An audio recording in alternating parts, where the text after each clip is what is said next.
बिस्मिल्लाहिर्रहमानिर्रहीम। सामीन, पाकिस्तान और पाकिस्तान से बैर सुनने वालों को अरशद कुंदी का सलाम। पाकिस्तान के army chief general Asim Munir को एक्सटेंशन नहीं मिलनी और ये जो मौजूदा सिस्टम है ये कोलैप्स करने जा रहा है। कैसे? किसी भी चीज़ की कमज़ोरी को नापने का एक ही पैमाना है कि आप देखते हैं कि वो रिएक्ट क्या कर रहा है।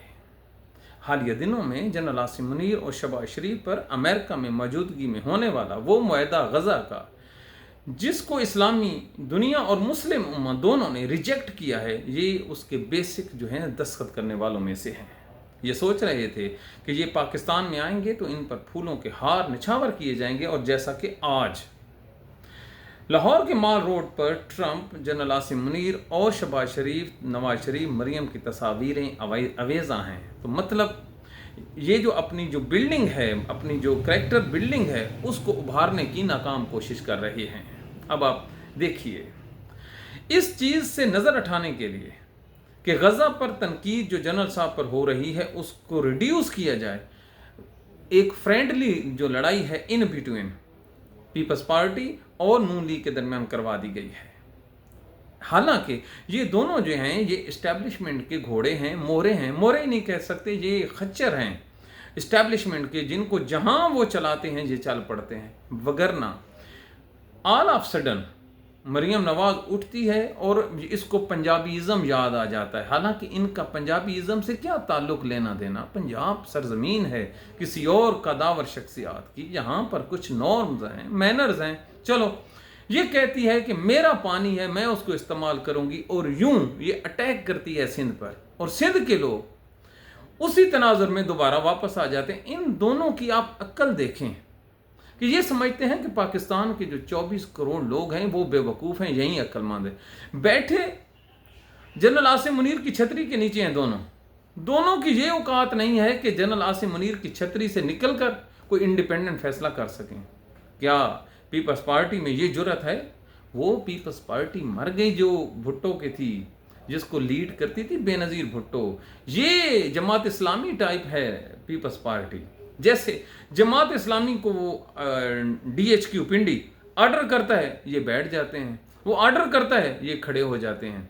तो यही पीपल्स पार्टी की हालत है कि ये सिर्फ और सिर्फ जनरल साहब पर तनकीद और वफाकी हुकूमत पर जो तनकीद हो रही है उसका रुख मोड़ने के लिए इन्होंने ये लड़ाई शुरू की है। बस सूरत दीगर इसकी ना कोई मंतक है, ना तुक है, ना इन दोनों की कुल औकात है कि ये लोग किसी भी तरह को कोई फैसला साजी कर सकें, जिसको अवाम ने मुस्तरद कर दिया है। अब आप दूसरा एंगल देखिए, ये खबरें आ रही थी कि इस क्रिटिसाइज की बुनियाद पर नून लीग जो है जनरल साहब को एक्सटेंशन नहीं देने जा रही, तो फिर इस्टेब्लिशमेंट ने अपनी जो दीनी सियासी जमातें हैं, मजहबी सियासी जमातें जो हैं, उनको उन्होंने इशारा दे दिया है कि आपने इस्लामाबाद की तरफ मार्च करना है। आज तक किसी भी मजहबी सियासी जमात ने मार्च का ऐलान नहीं किया, लेकिन हम आपको बता रहे हैं कि अगले 10 दिनों में पाकिस्तान की 2 बड़ी सियासी जमातें, एक जमात इस्लामी होगी और एक मौलाना फजल रहमान, TLP को भी कह दिया गया है, ये जो पार्टियां हैं ये इस्लामाबाद की तरफ मार्च करेंगे।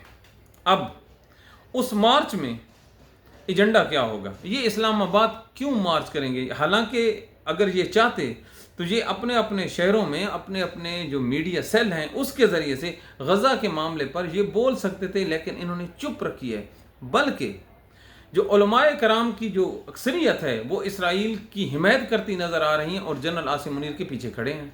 हमेशा इन्होंने जो है इक़्तिदार को ही सलाम किया है। तो फिर ये जो शुरू होगा लॉन्ग मार्चेस इस्लामाबाद की तरफ, इसका सिर्फ एक नुकाती एजेंडा है कि शहबाज शरीफ, मरियम नवाज और बिलावल को डराया जाएगा कि अगर आपने एक्सटेंशन ना दी तो फिर आपकी हुकूमत इन धरनों और मार्चेस के नतीजे में उड़ा के रख दी जाएगी। कैसा प्लान है? ये ऐसी प्लानिंग है जो हर 4 साल बाद, 3 साल बाद पाकिस्तान में की जाती है, और इतनी आम प्रैक्टिस है ये कि कोई आदमी इससे इनकार ही नहीं कर सकता। अब अगर पाकिस्तान की मजहबी सियासी जमातें झंडे उठाकर, बड़े बड़े स्पीकर लेकर इस्लामाबाद की तरफ रुख करती हैं, तो उनके पीछे जो सपोर्ट होगी वो रावलपिंडी की होगी, और वो जो डराया जाएगा इस काले सांप से कि ये सांप है, ये डसेगा, शहबाज शरीफ फौत हो जाएगा, मरियम का इक़्तिदार ख़त्म हो जाएगा और सिंध की हुकूमत ख़त्म हो जाएगी और नया सेटअप, नए इलेक्शन शुरू होंगे। अब आप देखिए, ये जो पाकिस्तान के मौलवियों से डराने का ये प्लानिंग है, ये किस मौके पर और कब की जा रही है, जब एक्सटेंशन में कुछ दिन बकाया हैं, महीनों की बात नहीं रह गई, सिर्फ 60 से कम दिन का अरसा रह गया है। तो अब आप समझिए कि इक़्तिदार के इस खेल में ये जो ऊंच नीच हो रही है, इसमें सब चीज़ ओके नहीं बोल रही, कहीं ना कहीं पे जाकर फॉल्ट ज़रूर खेल रहा है। तो फिर अब आप तीसरा एंगल देखिए कि वो इस्टेब्लिशमेंट क्या खेल रही है। इन्होंने 2 घंटे की मुलाकात कराई है अली अमीन गंडापुर की, किसके साथ? इमरान खान के साथ। अब इस्टेब्लिशमेंट का नंबर 1 मुखालिफ Imran Khan without schedule, high court के जज कहते हैं, सुप्रीम कोर्ट के जज कहते हैं जो है ज़मानत तो अपनी जगह, मुलाकात नहीं होती। तो फिर अली अमीन को सुबह सवेरे पहुंचा दिया गया। और याद रखिए, इस मुलाकात में इतना प्रोटोकॉल दिया गया कि जो जज है, खैर जज भी तो इस्टेब्लिशमेंट का ही है ना, हम इंडिपेंडेंट जज मानते ही नहीं है इस्लामाबाद वालों को, बिल्कुल नहीं। वो इंतज़ार में बैठा रहा कि हजूर मुलाकात ख़त्म हो तो मैं अपना ट्रायल शुरू करूं। तो ये दूसरा जो ड्रावा है, ये इस्टेब्लिशमेंट की तरफ से दिया गया है कि हमारे जो मामलात हैं बजरिया अली अमीन गंडापुर इमरान खान से सीधे हो सकते हैं, और आप जो हैं एक झटके की मार हैं अगर हमारी शराइत ना मानी गई। अब तीसरा यह है कि इन लोगों की कमिटमेंट हुई है अमेरिका में इन्होंने कहा है कि यहीं जो सेटअप है ये चलेगा। अब ये जो सेटअप चलना है, तो सबसे बड़ी जो रुकावट है वो इसराइल को तस्लीम करने वाली है।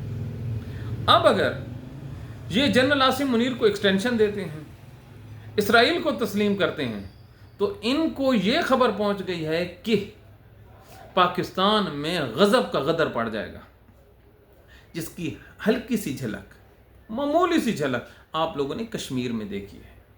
कश्मीर में यही फोर्सेस थी, दुम दबा के भागे हैं कि नहीं? भागे हैं, वर्दियाँ छोड़ के भागे हैं।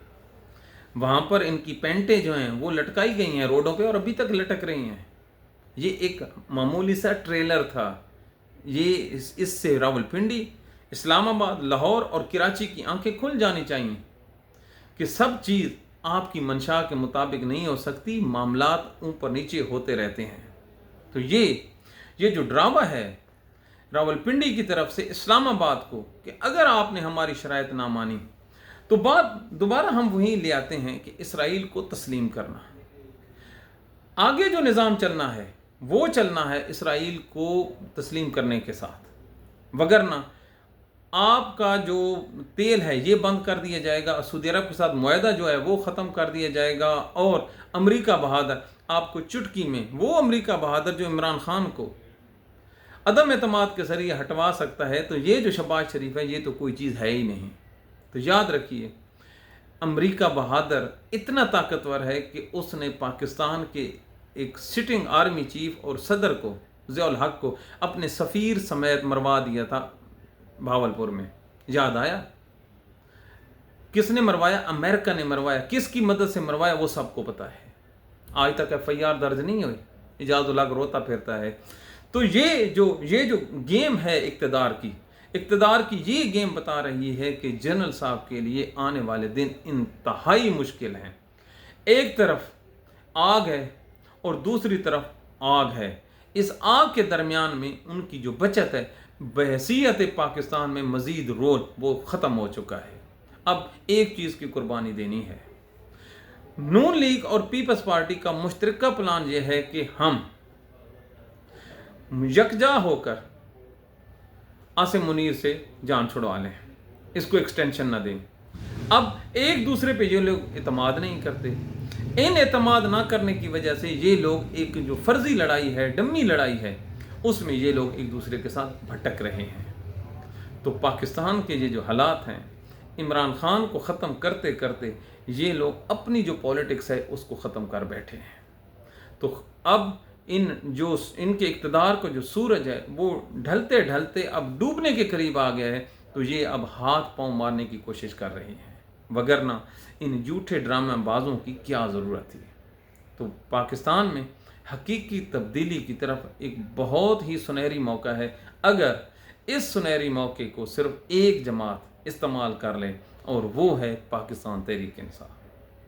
تحریک انصاف کے پاس بہت سنہری موقع ہے کہ یہ اسٹیبلشمنٹ جو اس ٹائم اس کی گرپ جو سیاست پہ کمزور ہو چکی ہے، آزاد کشمیر میں ان کو مار پڑ چکی ہے، کے پی بلوچستان میں ایک حالات ان کے بالکل اگینسٹ ہیں.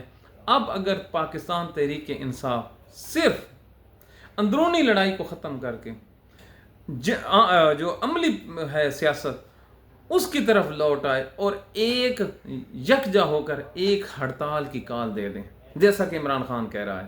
عمران خان کیا کہہ رہا ہے کہ آپ ہڑتال کی کال دیں، کشمیر، کے پی، گلگت اور بلوچستان اور پنجاب کے لوگوں کو ریکویسٹ کریں کہ وہ نکلیں. ایک جو کال ہے سٹرائک کی، جلوس کی، اس حکومت کو اڑا کر رکھ دے گی. یہ جو پھر مولویوں کے جلوس ہیں یہ اپنی موت آپ مر جائیں گے. کیوں کہ یہ جو مذہبی جو جماعتیں ہیں ان کا جو احتجاج ہے وہ پلانٹڈ ہے، وہ کمپرومائزڈ ہے. انہوں نے کچھ بھی نہیں کرنا، انہوں نے نعرے لگانے پھر واپس آ جانا ہے صرف اور صرف ان سیاسی جماعتوں کو ڈرانے کے لیے. جبکہ پی ٹی آئی کی جو کال ہوگی اس کے ساتھ جو سول سوسائٹی ہوگی، اب صحافیوں کو بھی مار پڑنی شروع ہو گئی ہے، تو وہ ہوگا اقتدار کا ان کا خاتمہ. تو اس موقع کو اگر پاکستان تحریک انصاف استعمال کر لیتی ہے، لیکن ہائے پاکستان تحریک انصاف کو وہی المیہ کہ عمران خان کی غیر موجودگی میں پی ٹی آئی اپنے لیے کوئی بڑا قادور لیڈر پیدا نہیں کر سکی. تمام کے تمام جو ہیں وہ ایوریج قسم کے لوگ ہیں. ایوریج ہم اس لیے کہہ رہے ہیں کہ جو لوگ اپنوں سے لڑتا ہے وہ ایوریج دماغ کا ہوتا ہے، اور جو مخالف سے لڑتا ہے وہ مہا آدمی ہوتا ہے. تو اب موجودہ سیٹ اپ میں پی ٹی آئی کو مہا لیڈرشپ کی ضرورت ہے جو عمران خان کی غیر موجودگی میں اٹھ کھڑا ہو اور اس نظام کو لپیٹنے میں مدد کرے. محمود خان اچکزئی کو اسی لیے ایک سازش کے تحت پشاور جلسے میں مدعو نہیں کیا گیا. کیسا المیہ ہے کہ ایک طرف آپ اسٹیبلشمنٹ کے اگینسٹ جماعتوں کو اکٹھے کرنے کی آپ کو کام دیا گیا ہے، اسی جلسے میں آپ ان کو نہیں بلا رہے. تو حضور کل ان کے جلسے میں کیا منہ اٹھا کے آپ جائیں گے؟ نہیں جائیں گے. بچے نہ سمجھیں. تو پاکستان تحریک انصاف پر لازم ہے کہ وہ کھڑی ہو. ان کھڑے ہونے کے لمحات میں امید کی جا رہی ہے کہ جنرل عاصم منیر کی ایکسٹینشن نہیں ہوگی، لیکن اگر اقتدار کی راہداریوں میں غداروں نہیں کرنا ہے اور وہ لوگ جو ان کے لیے راہ پیسے ہموار کر رہے ہیں، تو پھر تاریخ کا اصول یہ ہے کہ پھر ماتم ہی ہے. اب ان 2 ماہ میں اگر تحریک انصاف نے ان مواقع سے فائدہ نہ اٹھایا جو آج کل ہیں، تو پھر یہ عمران خان سے بھی ہاتھ دھو بیٹھیں گے، اپنی کے پی اسمبلی سے بھی ہاتھ دھو بیٹھیں گے، اور اپنی سیاست سے بھی ہاتھ دھو بیٹھیں گے. اپنی دعاؤں میں یاد رکھیے. Thank you.